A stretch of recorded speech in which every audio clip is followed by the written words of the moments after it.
There is more to grass than Kentucky blue, and today we're going to give you our top 10 ornamental grasses. We're not talking sedges, we're not talking mondo grass, not liriope, but true waving in the wind, bringing summer texture to your garden grasses. So, why do we use them? What makes a good grass? And why are there actually still grass haters in the world? She's Leslie Harris. I'm Marianne Willburn, and you are listening to The Garden Mixer. Awesome. One take, baby. I love it. Grasses. I love grasses, and I didn't always love grasses. Oh, you were a grass hater. I've always loved them. Oh, no, never a hater. Just an ignorant, like, wait, what are we doing here? We're not having flowers? Just an So ignorant show me the way. I've always been intrigued by them, and I've always loved the movement that they bring to the garden. And something that I read by Neil Lucas makes sense to me. He said they blur and they merge the garden together. They blur you into those boundaries between your garden and the outside wild spaces. And I love that. I use them to soften. I call it punching and softening, because I'm just hard edged. Very And I'm violent. punching with these tropical textures and subtropical textures and then softening them. And the best way to do that is with grasses. So, yeah, I'm a big fan, big fan. Yeah, I've become one. I really have. And the punching thing is very cool because as I've used them in designs in my garden and for other people, if we have a low border of perennials, say, I don't know, 2-3 foot things, say there's some Nepeta, say there's some Monarda, I don't know what, then these can be exclamation points that really make it exciting. And they're 4-season plants. I mean, in the spring, it's not exciting, but there's hope and little things coming up, and you're like, oh yeah, that one lived. That's cool. In the summer, it's this beautiful movement and the reminder that the breeze is sweet. And in the fall, you get this color and this texture and this, I don't know, autumnal, glory. And in the Yeah. winter, you get these skeletons, but they are skeletons that might hold snow in the most interesting way and remind you of how fabulous your garden looked just a few months ago. So I am a huge fan now. Yeah, I'm a huge fan too. I'm a huge fan of my drink. How about you? Another margarita, I'm actually drinking very, what's the word? not Virtuous enough. tonic water. You are very virtuous. But I've had a heck of a day, so I've decided to get Mm. the writer's tears down from over there. It's ready to Good. go. My encouragement listeners had something to do with it. There it is. It's right here. It sits there waiting for me if I need it. There we go. It'll be poured later today. As soon as Leslie pisses me off, it'll be very soon. So tell me, do we have anything for Clear Up Corner, or were we amazing We were last week? amazing, but there are a couple of little niggling things. All right. First of all, you made a dog's breakfast First of of it. all, you screwed up. I like that. Nice. Well, there was a total win. You knew that when we were talking about the foliage of cleome, your damn, I wish I planted that choice of mid-July, you were like, oh, I think it's a leaflet, a palmate leaflet. Anyway, you were totally right, right? So you got I that. guess I was totally right. Yeah, palmately compound leaf, which is Mhm. made up of leaflets coming off of that petiole. There's so many different ways to describe flowers and foliage and all of these things, and it's a good idea to have a working knowledge of them, and that's why many years ago, I got a little cheat sheet thing from like a great garden that's just a laminated, here are the parts of the flower, because you forget. Yeah. And you forget when you're not working with something over and over and over again, or you're not studying it in a certain way. And sometimes, like, we have those moments where we go, wait a minute, it's a palmate leaf, right? Wait a Yeah, minute. What's my palmate. last name? Hmm. Yeah. Yeah, plus we're getting older, brain's getting flabbier. Yeah. So it's nice to have a cheat sheet every once in a while. I coulda used it last time, but I was right in the end, so we're good. You were right. And as I'm putting together the video for YouTube, I congratulate you on your rightness. And I also couldn't Cool. resist. There's some royalty-free photographs that you can use on the program that I work with when I edit. And I'm like, what do they have? They had a photograph of cannabis, and then they also had some guy who was clearly enjoying his weed. I'm like, I'm just going to flash that up there. So I'm having having fun with the video, full video version of the Garden Mixer. I don't suggest that anybody sit and look at a screen for an hour, but, if you're looking, I'm trying to Hey, have fun. yeah, if you're cooking dinner and it's just sort of sitting there, you Yeah, know, and you might look over and like, "Oh my god, there's that guy smoking pot on the screen with the garden mixer." yeah, they're really chasing that explicit rating, Yes, they are. really, not for children rating. And your new okatsunes, which I know you're loving, but you misguided the people.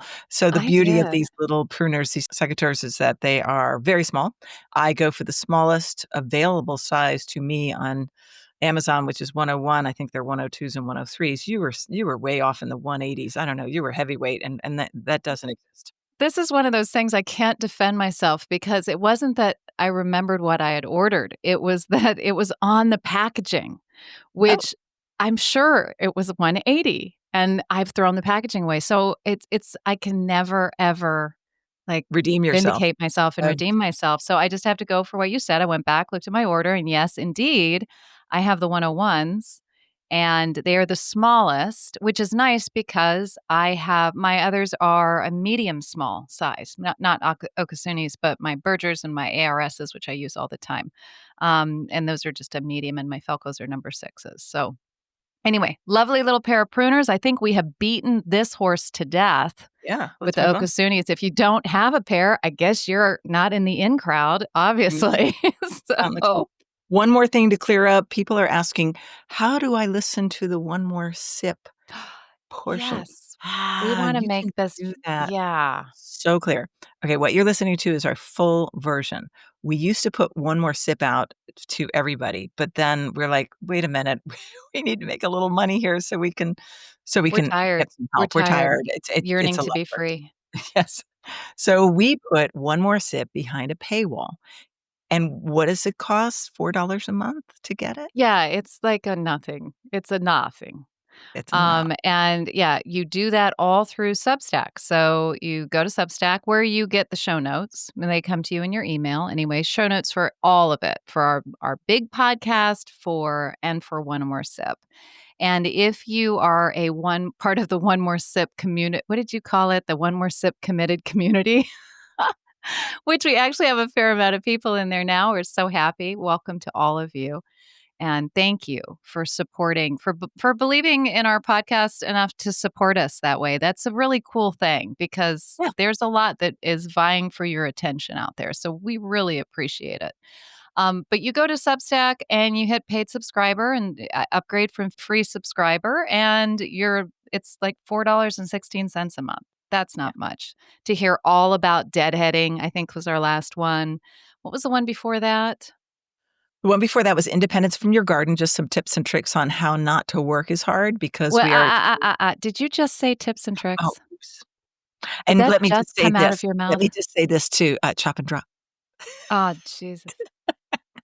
Where's that bourbon? No, is it scotch? What do you need it, whatever it is. Oh, yeah. Sorry, girl. Okay, I'm reaching for it. He's Tips and officially tricks. pouring. Yep, officially pouring. But the next one more sip that you could get, and meanwhile, you might annoyingly get this newsletter that talks about it, but you can't get it until you go through the little paywall. So we would love for you to do that. You won't get the full note. You'll just get that it's come out and what it's about, and then it'll say, paid subscribers below this point where you can listen to the audio. So, we're trying to make it as easy as possible, and I recognize that we're in two different platforms. We're here on Spotify, and we can't, Apple, YouTube. yeah, and Apple and all, and YouTube and everything. But So one more sip.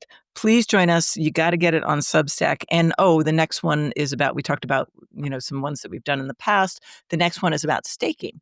Staking yeah, plants, and we both are pretty good at that. Marianne's better, which is sad because I professionally did that for 7 years. So I don't know why she's better at it, but apparently she is, according to Fergus Garrett. oh, I forgot about that. Yeah. Yes, that's right. I did get the St. Fergus blessing Mhm, on that mhm. one. I haven't done very much of it though this season, which is why I had to cut half of one of my newest grasses off because I could not fix the flop. I could not Oh, fix the flop. But we're going to um, talk about all that on one more step. All right, can we move on? Oh, there was one other thing. Our last podcast episode was on getting your garden vacation ready. uh-huh. And we're talking and vacation. You got to go on vacation, vacation, vacation, vacation. And I was thinking back to being about 32 2 children, laid off husband, like crazy student loans. There was no vacation happening. Was there a staycation? Did you But try to there make it was fun? staycations. Okay. Yeah, there we did do lots of staycation, and we also when we did go away, we would go to see our family, which were Yeah. on the West Coast, and that had to be the vacation.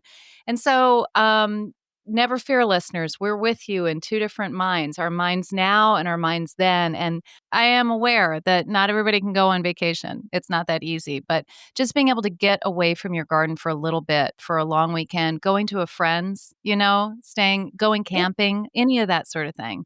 That's all Yes. vacation in my book. I agree. So teach us, a wise one, the difference between, sedges and grasses and reeds and all the things, and then we'll start really zeroing in on, which are our 10 favorite. We each got to choose 5. This was very fun process. But what are we talking about exactly botanically? Ooh, botanically. Okay, so we're talking about members of the Poaceae family, and but not all of them. So I'm already going to make it complicated.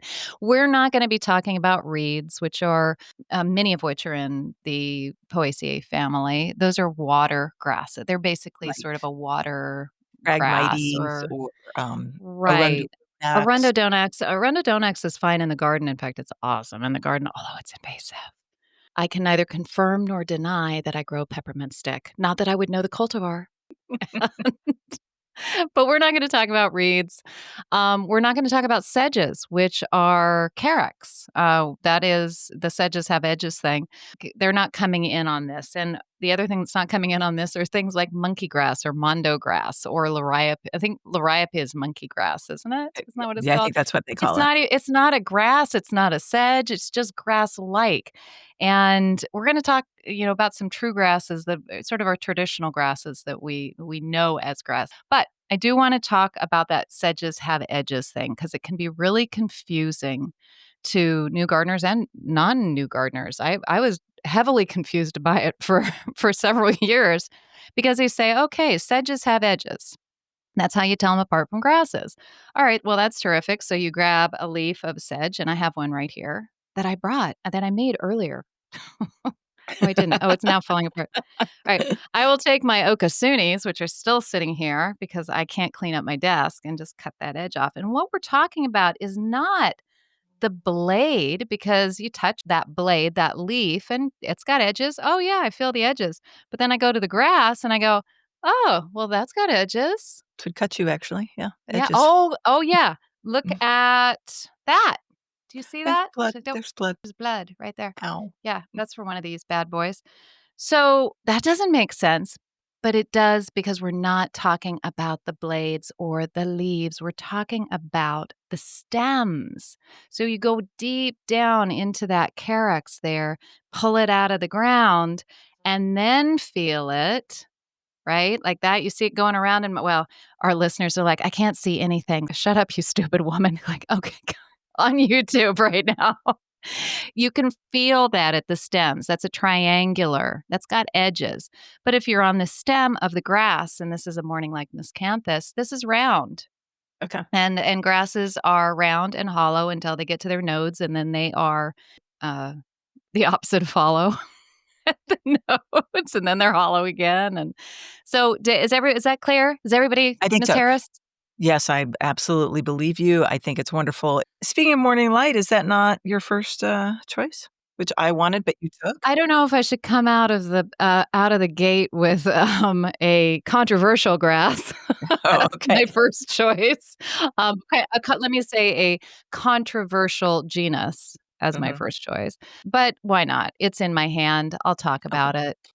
It is an Asian grass. It is, Miscanthus sinensis morning light, and I love this grass. You grow it. I think you grow it.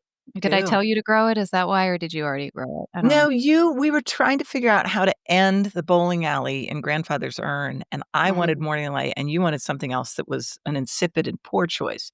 I went with I don't know, I don't even know what you wanted. She's choking on her tonic. Oh my god, I've now gotta pour another finger of whiskey. Jeez. I wanted morning light so badly because I missed it, and I have Oh, it, and okay. it makes me so happy. It's in great-grandfather's urn, and you have it probably in various places. Oh, I have it in a lot of places because the thing about morning light is that it can handle partial shade without flopping. Not full shade, but in that 4 to 5 hours of sun, it can stand up. It is a grass, it's very, very thin, very light. Talk about movement. It's just a beautiful grass.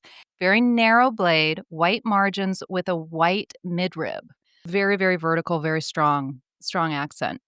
And it also grows a lot less vigorously than a lot of other miscanthus species that are straight green, like a gracillimus, which is as a narrow blade like this one.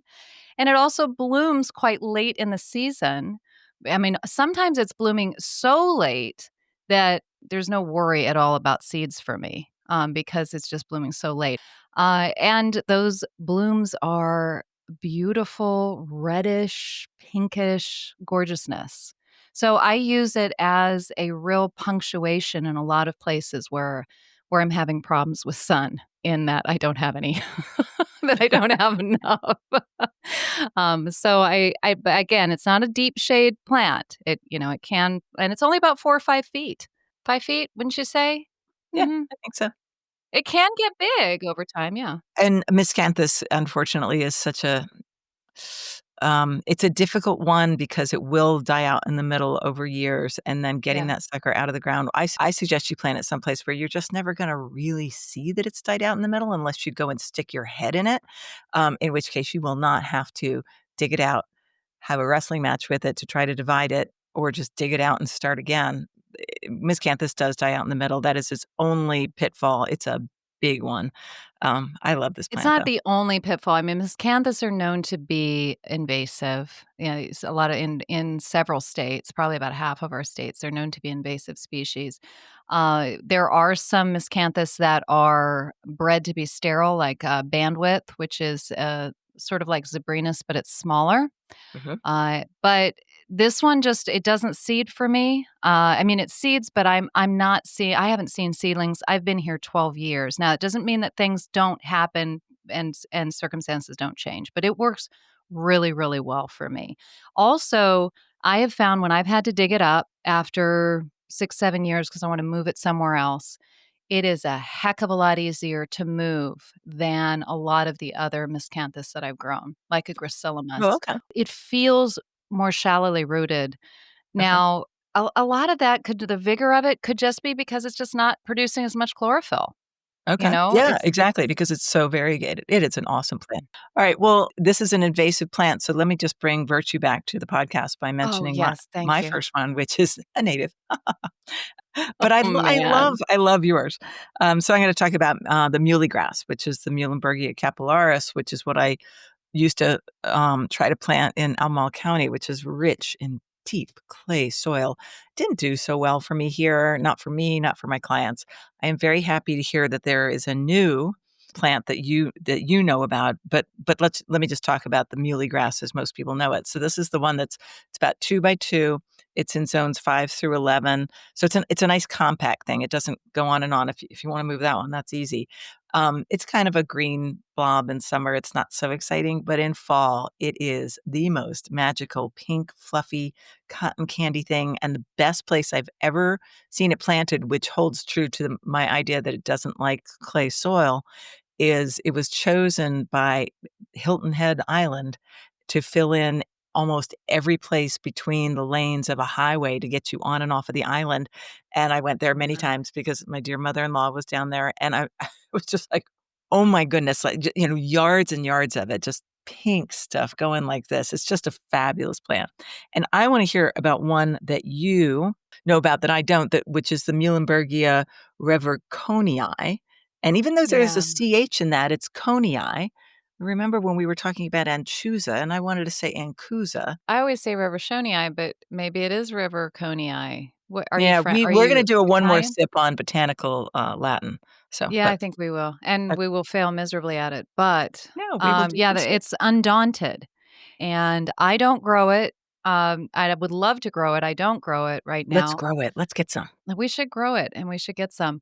But I know people that I know and love and trust who do grow it and who think this is the business when it comes to Monbergia. It's very, very hardy. And sometimes the capillaris can, melt out.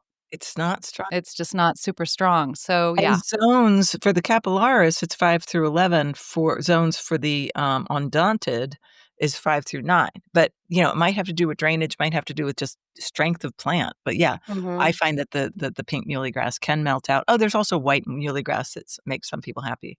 I love the pink myself. I Very saw it to perfection at the Delaware Botanic Garden, Pete Aldoff's design there in the fall in October. Whoa. yeah. It's very Wow. it makes a person who's not a gardener look at it and go, what is wait, what is that? What is going on? Why do we have cotton candy moving in the wind here?" Right, yeah, It's it is very cool. cotton candy, isn't it? Alright, on to the next. I will go for my virtuous choice, which is just panicum, and it's, one in particular, but I'll add a second one in there, Panicum virgatum totem pole. I really, really like this cultivar. This is a native North American grass, and it's switchgrass. I think that's common name. Help me out on that one, Leslie. It is I think, switchgrass, pretty right? sure, yeah, yep. Yeah, and it is quite tall. It's about 6 feet and very narrow. It holds itself tightly, and I'm always looking I love grasses for openness, but I really like those vertical accents in the garden, and so this has a very wide gray blade. It's very, stately, and I have had to stake mine in the past. It's not in full 14-hour sun, 12-hour sun. It's in like 7-hour full sun. I know that in full sun, you wouldn't be staking this bad boy. Right now, it's gone through a lot of windstorms and it's doing great. And I haven't staked it so right now. So I've been growing it for about 5 years. I love it. The other one that I adore is Niagara Falls, and that is a wider panicum that is shorter, like 4 to 6 feet, and it's just very good. It's also a gray color. We're always looking for those mid-range grasses, aren't we? You've got the big guys, all the big guys, and you're looking and you got the small guys down low, and you're looking for those mid-size grasses, that don't dominate, but really do add body, and I think Niagara Falls is one of them. So the first one was Totem Pole, and the second one was Niagara Falls. Don't forget, listeners and watchers, hopefully, I'll slide photographs of everything we're talking about if you're watching this on YouTube. If you're listening, Marianne is gonna write fabulous notes, and we'll just throw a photograph or links to all these. All right, my next one is also a virtuous plant. It is also a native, and it has a fun name. Dear Lord, woman. Yeah, we're gonna get those wonderful comments that say, Leslie was doing really well, but Marianne, yeah, No, no, I'm not I'm going to Japan soon. okay. Um Love me a little blue stem or a fun name and a lot of syllables. Ready? Schizocurium or Shizacrium. Schizacrium or Well, I mean, I've heard it both both ways. ways, yeah, the way it's spelled, it looks like Schizocurium to me, but I used to say Schizacrium. Anyway, Scoparium, little blue stem. You can go little blue stem. Zones 3 through 9, I first fell in love with it because of its glaucous foliage, which sort of had edges of almost purple. I'm like, "Ooh, we got some stuff going on here." I didn't even care much about the flower. You can tell when you do a little research on these grasses on Mobot, which is what we both tend to use for easy, like, "Oh, yeah, what are the zones on this?" And you look it up on the Missouri Botanical Base, and they have a bunch of photographs. And if it's just of the foliage, you're like, well, people love the foliage. But with muley grass, yeah, it was just the flowers. It was just the inflorescences, Yeah. that pink cotton candy. Anyway, so I have grown Twilight Zone. No, you haven't. You gave me Twilight Zone. Why would Haven't I you? give you something that I didn't grow? No, you brought it back from a nursery. Remember when you stopped by here? Oh, And you were yeah. like, "I found this. I thought it was a very cool one." You used to grow standing ovation, right? And so I'm stuck with this. I'm down here in this deep valley. You hand me a Shizacrium or Schizocurium or whatever the hell, And I'm like, "Oh my gosh, I've gotta take care of this and this Well, how's valley." it going? It's fine, it's alive, but it's never going to be the grass it needs to be because it really needs sun. It really does, it just sort of splits in the middle, windstorm would take it out, and I would love to grow it. I love me some Schizachyrium or Schizochyrium. I love saying it both ways, actually. Schizachyrium. Sounds like a spell, Harry Potter, I and know. everyone's and, like, again, plant people I know and trust and love, I've heard them say it both ways, so Yeah, who I knows? think Say it's whatever you want. clematis, clematis. Say whatever you want, little blue stem. Right.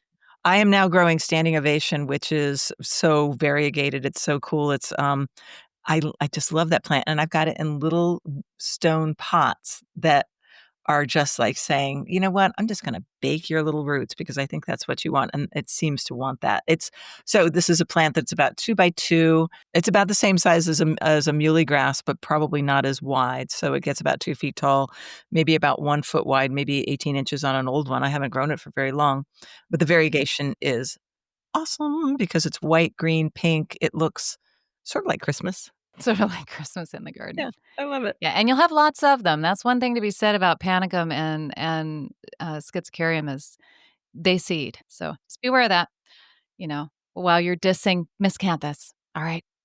Okay. It's okay if they seed if they're native. It's not okay. Anyway, That's right, this is it's not our totally okay. topic. Monoculture, fine. It's native. Moving swiftly on. What's my next one? Oh, I know which one. I'm gonna go Asian again. Great. I am getting hate letters after this. This is one I love, though. I really do because it does do well for me in the sort of partial shade locations that I have it in, and that's Calamagrostis brachytricha, Korean feather reed grass. And you may already know Calamagrostis Carl Forster. Which I'm gonna talk about in a minute. Okay, that's gonna be one of yours? Alright, Yep. so that's the long, tall, skinny thing that you see in every parking lot from here to the Mississippi River, but this is a wider raceme, flower raceme. It's a softer plant, and it's really, really good in perennial plantings. It really does soften. It's not a vertical accent like Carl Forster is. This is a terrific grass. Again, this does seed itself, which has been good for me because I've wanted to propagate it. So I just wait until it seeds itself, pull one up, and baby it. It's been completely okay to pull out. It's not hard for me to pull it out. So I'm weeding it like I might weed something else. My God, mulberry weed. Seriously. Mm. I'm weeding my butt off there. But it's not like northern sea oats, which when it seeds itself, it sends a root down to China to get back home, I guess. I don't know. No, it's not. Chesmanthium is native. Oh, that's right. It's totally fine to do It's that. totally fine. Can I tell you a funny story on myself with the Chasmanthium, the Yeah. sea oats? When I was shopping for the bowling alley, I saw one in a nursery, and I bought 2 of them actually, but they were totally lime green, and so, this is gonna be great for the bowling alley, I just love this lime green, the chartreuse look, and, they literally had not had enough sun. And that is why they were lime green. So they just became regular Chasmanthium that seeded all over my bowling alley, and now I'm on my hands and knees pulling out plants this tall, an inch tall, with roots 3 inches deep, and I'm like it's so that one of them is gone and the other one will be gone in a moment as soon as I find a replacement. That plant is gonna when we do our heinous natives, Mm, let's episode, concentrate on this. that one is number 1, Mm, because, yes, it is so beautiful, and it tempts you in with those beautiful little this oats. Oh, yeah, they're so so beautiful, and then it cute. just throws those seeds right in the middle of a clump of phlox that what are you gonna do? You Can't know? possibly deal with it. Alright, so you have more on your Calamagrostis?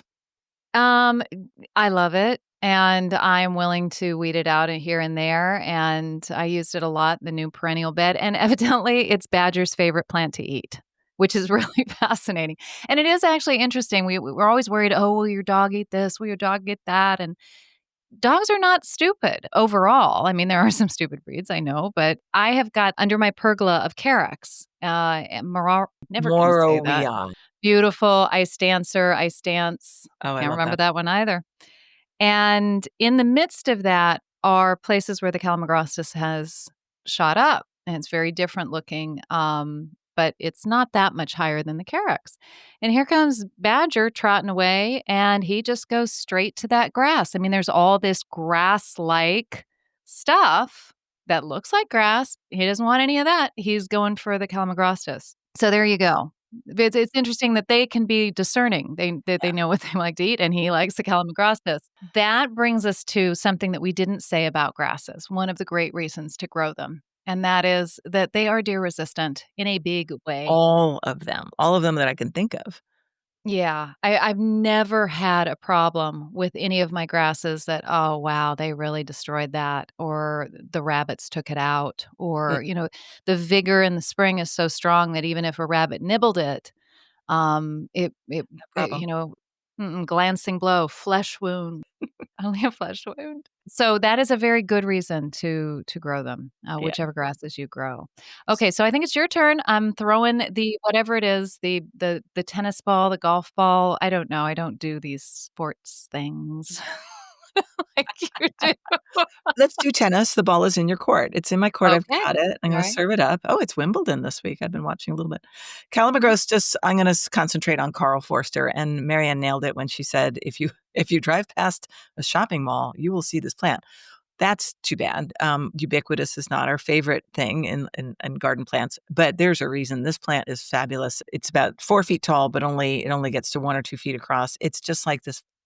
We talk about vertical accents. This is the vertical accent because it's just such upright, medium green foliage that comes up. And then these like oat things come up from there. And it's just so fabulously, it's a punctuation mark of this It is. wheat colored thing that looks great in that parking lot, better than, I don't know, just red mulch or something. But it also looks great if you throw it around your garden. And as I mentioned at the beginning of the show, I really love to put it in the middle of borders, like dotted around, like a surprise of, it's going to be a kind of a green blob depending on what's around it. But then all of a sudden shoots up this weedy, awesome thing. So Calamagrostis Carl Forster, it is a very popular cultivar. Sorry about that. I've got a criminal act I would like to confess to live on air here. Mhm. I'm ready. Many, many years ago, I would look at this grass and I'd love it, and I'd want it in my own garden, and I would put it in my own garden, but it really needs sun. It really does Oh, it need really does, sun. yeah. It flops, right? Mhm. And the sun, I think, also ripens the heads too, that Oh, extra ripening. So I would put it in my garden. I'd buy plants and they would open up very much like my brachytricha into a sort of feathery, they're sort of a feathery raceme, uh-huh. and they'd never turn into the really tight heads, little wheat heads. They'd be wheat colored, but they'd never really turn into those little tight wheat heads. So I was like, "Well, I just must have gotten the wrong grass. I just must have, I haven't bought the right thing." Or they mislabeled it. So I was at a Wegmans. This was like probably 10 years ago. And I'm looking it's in the back of the parking lot and I see some of this that is growing really well with the tight Did head. you commit No, a hang on, hang on. I'm not finished. It's not a okay, full criminal act. It's just a partial one. alright. And it is spreading, and there's like a little bit of it coming off of the main clump. And I know what the landscapers are going to do. They're not going to, oh, look, a new plant. Let me take that and baby it. It's just going to go in the back of the truck.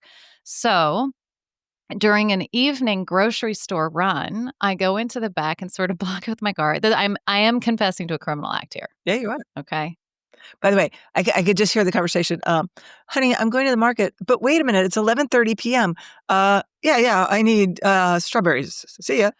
I don't know that I actually tried to do it at dark. I don't think that I was really that malicious. It just happened to be darker, and I had been looking at it and thinking, "Should I do that?" I just wanted to get it to see what it did. I wanted to see, okay, is this just a function of the grass? So I got this one. I labeled it. I did dig it, brought it to my garden, labeled it Wegmans, At Carl Forster. least you gave credit. So that I knew, this is the one that you're gonna burn in hell for. And then I watched it in my garden do exactly the same thing that the other ones were doing, which was opening, it's starting out and opening, feathery. Mhm. but never closing back up into that tight, Hmm. ripened heads. So it must be sun. So it's gotta be about sun, but it was really I was doing it for the advancement of science, as you can see. And Um, which will actually spare you in any courtroom. So we're I think it will, in good yeah. faith. Something I just need to say in good faith, or, "Oh, wait, I know. I don't recall." One more thing about Karl Forster Calamagrostis is that if you have a rain garden, it can take a bit of rain. A lot of grasses don't need tons of rain because they have such deep root systems, but there are a few that muley grass could use some water, although it doesn't like thick soil. But Calamagrostis can take that water and then it can take some dry, which is sort of what a rain garden does. It goes washes away and gets dry and blah blah blah. So anyway, that is one more thing about Karl Forster. And what is your next grass? My next grass is gonna be a Molinia, which is moor grass.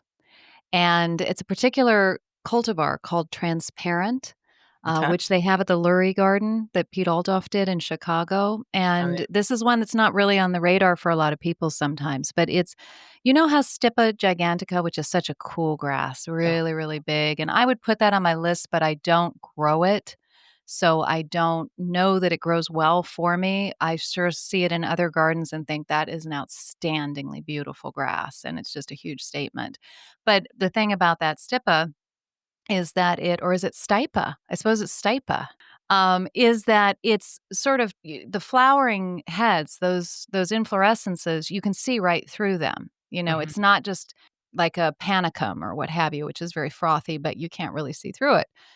So Millennia is like a smaller version of that, Oh, the Karula, and you can put it into like I have it in the middle of a bed in front of a window, and it just is sending up these little, and it's transparent for a reason. It's sending up these just small inflorescences that just add that softening, that blurring, how tall? without being too in your face. Oh, they're about, I would say, the foliage is probably about 18 inches tall, and I would say that it's no more than about 4 feet, probably more like 3.5, 4.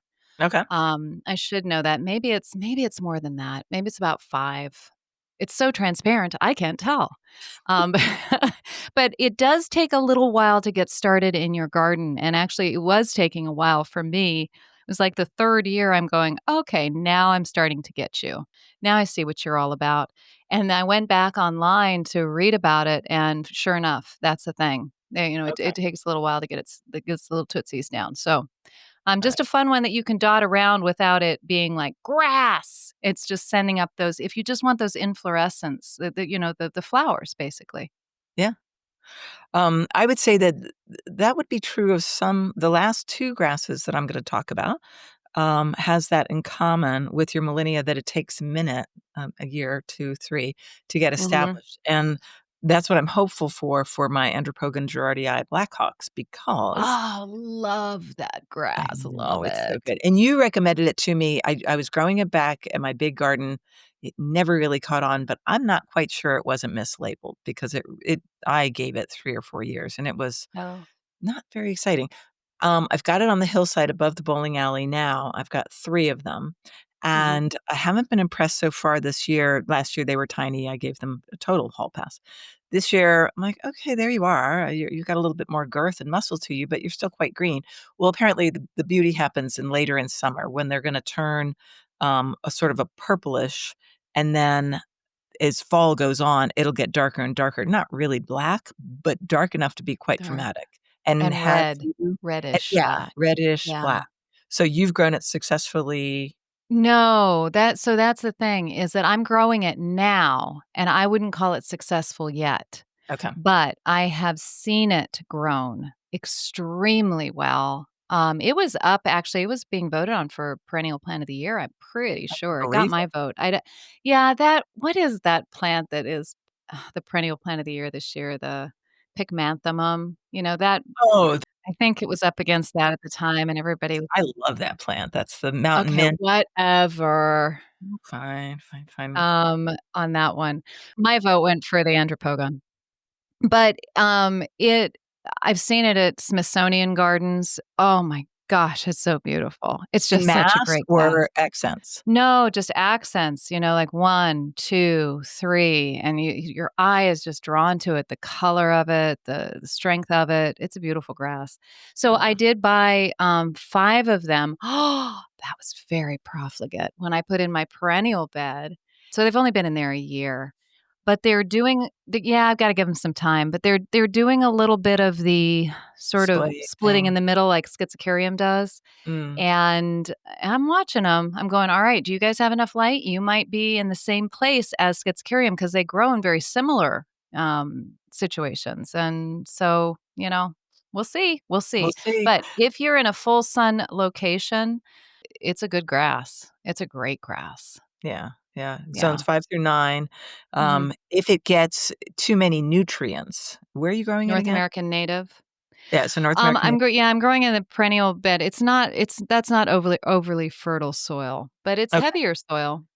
alright. Yeah. So that might be, one of those 2, a combination Mhm. of those, because too many nutrients, and it's like, "I'll just relax here, and it'll flop." What's your next one? My next and last one, my number 5, is another miscanthus. Oh, Marianne, you are so wicked. It's a really special one, I know it. It is a special one, Yeah, Cosmopolitan. Oh, man, that is a beautiful girl. It is a gorgeous, gorgeous, miscanthus. It's a very wide-bladed miscanthus. It has very wide, creamy margins. It is confused with Cabaret. Cabaret is the opposite of Cosmopolitan. It has green margins and a creamy midrib. But I prefer Cosmopolitan because it is so white in my landscape. It's like it's not. I mean, there's green in it, but it's a real echoing of those whites, which I love. With the Arundodontics that will or will not be named. The Salix. Which Salix is that? the one that Which has the one? really funky Japanese name, Yeah, frosted it's sort tips of on that one. white and Yeah. pink and yeah, so Oh, that color of that white is just sort of bouncing around, and I have it in the back. It never blooms for me. It's always so late in the se I've had it in there years. I maybe 1 or 2 blooms. It's just so late in the season. Again, it's not overly vigorous. There's a lot of white in it. This is one, though, that I don't enjoy digging up. I remember digging you up a little piece and thank not you. enjoying that at all. Yes, It will yeah. die out in the center, but the big thing to remember about this is that it will revert.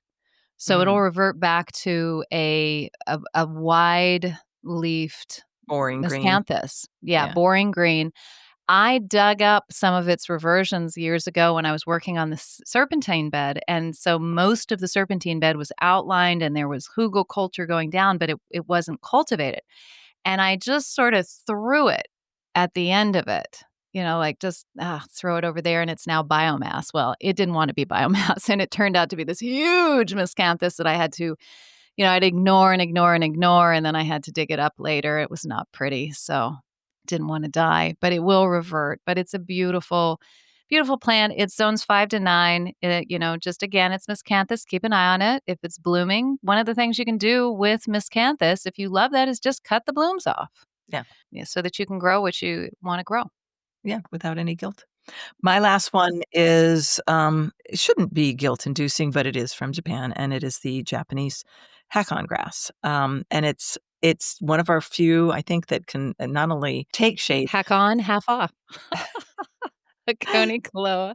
It's the Haconicloa macra, and it's a low-growing, shade-loving thing, and I first time I saw it, it was growing at the New York Botanical Gardens, and there were tufts of it that were probably it was 4 feet across, 5 feet across, and then I began to see it in gardens where it was just newly purchased or planted, and when you go to buy a 1-gallon pot, you're looking at something that's, just as big as an apple, and I had it going at my old garden, and I took some of it with me, and I didn't bring enough, I didn't bring the right kind, I only have 1 tiny little clump, and it's just so pathetic and small and waiting to be good. I love the all gold, which is the one Yep. that I've brought with me that didn't seem as robust for me in my old garden as the aureola, which is the variegated with green and kind of gold. Is it And really called areola? Aureo As in nipple or areola? Oh, well, aureola, I don't like know. golden? Nipples, great, yeah, here we go. Just making connections. I'm just Yes, making you are. connections. If you don't grow it in shade, if you put it in too much sun, you'll know it because it'll either get crispy or bleach out or both. One of the most robust ones that I grew was just the species, the Hecanocloa macra. It wasn't a variegated one at all. It was just green, but it still had that fabulous flowy sort of look, and it grew fast. It was so much more fun in terms of getting to that robust size that you wanted to put under a shrub. I had it on a hillside. It was great, easy to divide. These are probably about, 8 inches tall, and then they completely disappear on you. Some grasses will hold the skeleton of itself over the winter, and then you wanna go cut that down actually quickly before the new growth comes. With the hack-on grass, it's just like, where'd they go?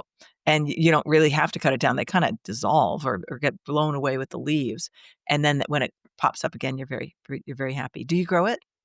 I do. I grow a few different cultivars, and one that I wish I could have grown to what it needed was sunflare, which is sort of Mm, like the all gold, but with little red tips at the end. And it just sort of petered out for me because I didn't have it in the right place. But I did want to put a little caveat on that only shade statement because I saw the most outstanding display of Hacconi at the Silas Monsier Garden in Nutley, New Jersey. Wonderful garden, and it was designed by Richard Hartledge. And the whole back area of the garden is these sort of rolling mounds that are covered in Hacconi cloa, and it's full sun. oh, And I could not understand that. I was sort of like, "Well, that doesn't make any sense to me," but it is heavily irrigated.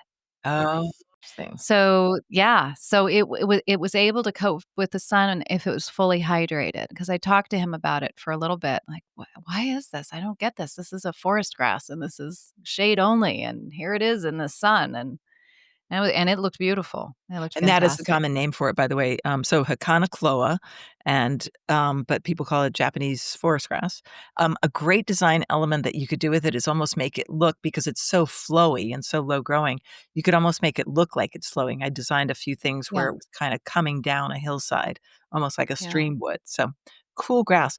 10 favorite grasses. We did it. 10 favorite, I think we did, although we never really talked about why and how you use them and why people don't use them and how we Oh, started if using they're them? controversial, yeah, I think it was just a matter of fashion. I mean, some things go in and out, right? When I didn't use them, it's because I was ignorant. I didn't know about them. I don't think they were a thing when I was starting to look at gardening in the '80s, or maybe they were a thing, but I wasn't cutting edge. But I think that they came through the history with, recent designs, right? Yeah, I would say recent-ish, feels recent to me, but happens to be, like, the lifespan of new generations now, Sure, yeah. basically. So, very much being, encouraged by Kurt Blumell, who Panayiotis Kalaitis from Denver Botanic Garden called this sort of the king of grasses and the sort of the inventor of grasses in North America and bringing them to the forefront. Obviously, Wolfgang Ome, the, design Home van Sweden. yeah, Om van Sweden. It's James van James Sweden and Wolfgang Sweden. Ome, right? Yep. And they brought a lot of grasses into that new American garden movement that they had. And then, of course, Pete Olduff and John Greenlee out in on the West Coast was really pushing grasses. But they weren't taking hold in the design movement really until the 90s, I'd say. Like Mm. early 90s and into the 2000s. And then all of the sudden, Pete Aldoff goes big with the new perennial movement. He's using a lot of them, and people are going, "Yeah, these do create texture. These do create movement." And it's worth it just trying a few. I have got bona fide good gardener friends that know their stuff that won't use them in their perennial beds or in their beds, and they think they're grasses, they don't belong here. And they still feel like that. And I think that you can get overgrassed really quickly, and you do have to be careful. And you can get overgrassed really quickly because they expand, you dig them up, you cut them up, and then, well, what am I gonna do with this? You're gonna throw it down at the end of the end of the serpentine bed, and it's gonna sprout. And it's hard to get rid of them, so you end up with more perhaps than you want. So I think you do need to do some editing, not just of seedlings if you have them, but really looking to see, okay, do I have too much grass in here? Is it too much grass texture? But they I think they add a really nice textural difference to any Mhm. garden bed, so I'm a fan. Hey, quickly, damn, I wish I planted that, and we both have things that could actually they're not grasses, they absolutely are not, but we both decided on things that are structural, not so floriferous plants that add interest to the garden. I'll quickly do bronze fennel, which is Yeah. Funiculum vulgare purpureum, which is an herbaceous perennial that I have now put above the bowling alley on my Tuscan hillside. I have 5 of them. These are zones. Now. Now These you do. now I You're gonna do. have 82 of them next spring. I will have a few more probably next spring, depending on I mean, we'll see. We'll see because it's Oh. rather thickly planted down there, thickly settled, as they say in Cape Cod, and I look at my middle. Herbaceous perennial zones 4 through 9. It is coveted for its variety of texture, and it's just this light, feathery, statuesque presence in the garden, like me when I go out there moving around, like this feathery, Right. statuesque. And I don't have yellow flowers that swallowtail butterflies like, particularly black swallowtail butterflies. It is the larval plant for the black swallowtail larva. What do you call that? I mean, I guess it's Caterpillar? caterpillar, yeah. I think Caterpillar. that's This the we're going back to 1st grade on this one, yeah, no kidding. Leslie. And then also there's actually something called the anise swallowtail butterfly, and of Oh. course, fennel is the taste of anise, the seeds and flowers can be used in cooking. Do you ever? Because 'Cause you're so much more domestic than I would never. I just Oh, I am go is that a was that a compliment or, just a backhanded compliment? yeah. No, because I don't like the flavor of Uh, anise. Too bad. I never particularly have. Now, I do like it when I grow regular bulb fennel, and I'll braise that and the bulb itself, and it's a very mild flavor. But taking, anise flavored herbs to put into things, I'm not that into it. I'm so into that plant in the garden. And for me, it's like the poor man's giant fennel. It's the poor man's I can grow it easily, cheaply, great vertical, beautiful, foamy, fluffy yum in the spring under planting all these bulbs as that foliage is coming up. It's a win. It is ridiculously seedy, but again, you can pull it up. Are we talking about hundreds Yeah. of things that you have to pull up? A Dozens? lot, no, not hundreds, but a Okay. lot. It comes up in a lot of places, and obviously the more that you have, the more you're going to have that. You can cut those flowers off, Yeah. but we always say that you can cut those flowers off. Are you going to? Is a whole nother Or you're gonna thing. be at the beach that week, maybe. Are By you the gonna be way, at the beach? Yeah. how easy is it to edit? Oh, easy. Yeah, I can pull it up. Now, it's not easy to edit if you've let it get to be 3 inches wide, but Yeah, those little tiny guys, oh, yeah, those are easy. scuffle home material, and it's easy to pull up. Deer resistant, deer do not touch it here. So again, that's one of the things that makes it such a great plant for me. I love it.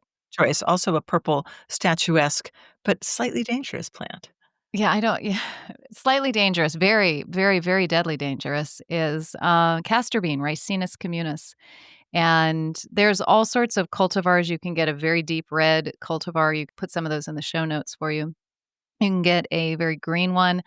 I see this in the spring, potted up one plant in a pot for $14 or something. And I think, why? Why would you do that? The seeds are so easy to germinate.